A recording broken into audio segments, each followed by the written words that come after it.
2022년 4월에 있었던 이준석과 명태균 간의 카톡 대화, 그런 대화 내용들인데요. 네. 2022년 4월이면은 대선에서 당선된 윤석열과 그를 따르는 윤핵관들이 본격적으로 이제 슬슬 이준석 찍어내기를 시작하던 시점이었습니다. 이러한 찍어내기가 시작된 상황에서 이준석 당시 당대표가 명태균 씨와 아주 상세한 논의를 한 거예요. 이 성상납 의혹에 따른 본인의 당 징계를 어떻게 막아야 되느냐, 이런 논의를 상당히 많이 했다는 것입니다. 사실 대화 초기만 해도 명태균이 먼저 이준석한테 이 윤핵관들 지금 당대표님 찍어내려는 거 이거 다 여적죄다, 반란이다, 그러면서 우리가 이미 알고 있는 얘기, 이런 얘기를 하죠. 윤석열 당선인과 사모님은 여전히 이준석 대표에 대한 신뢰가 확고하니 무슨 문제가 생기면 사모님께 얘기해라. 당선인은 정무 감각이 없어서 윤핵관이 말하면 그대로 믿는다. 지금 당선인을 컨트롤할 수 있는 사람은 김건희 사모님 뿐이니까 사모님한테 얘기하자, 이렇게 얘기했는데, 사실 이 당에서의 징계 문제로 초반에 논의할 때는 윤핵관에 대해서 이렇게 명태균이 얘기할 때 이준석이 지금 사모가 개입해봐야 무슨 소용이 있어, 지금 이미 윤핵관들은 통제가 안 돼, 이렇게 얘기를 했거든요. 네. 그런데 5월로 넘어가면 이때부터는 이준석이 좀 마음이 급해졌는지 적극적으로 명태균한테 막 정보를 보내주면서 지라시 같은 거, 그러면서 막 조언을 구해요. 예를 들면은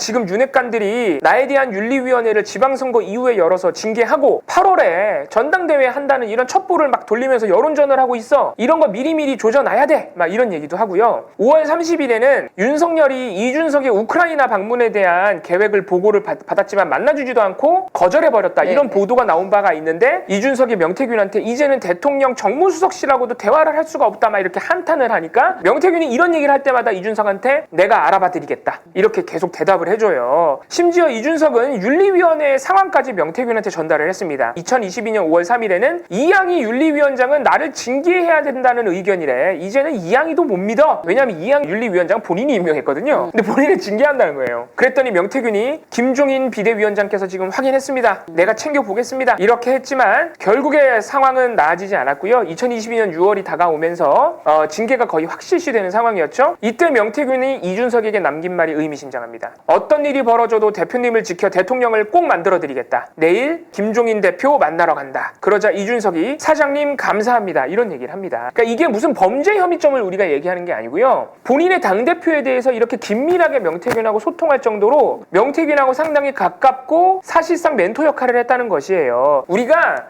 이런 논의가 문제가 있다라고 얘기하는 것은 이게 꼭 무슨 범죄라고 얘기하는 게 아니고요. 이런 의혹 때문에 당대표를 만든 선거, 그리고 김영선 공천 개입, 7불사 회동까지 이어지는 일련의 과정에서 이준석 의원도 사실상의 가담, 방조했다는 정황을 부인할 수 없다는 것이죠.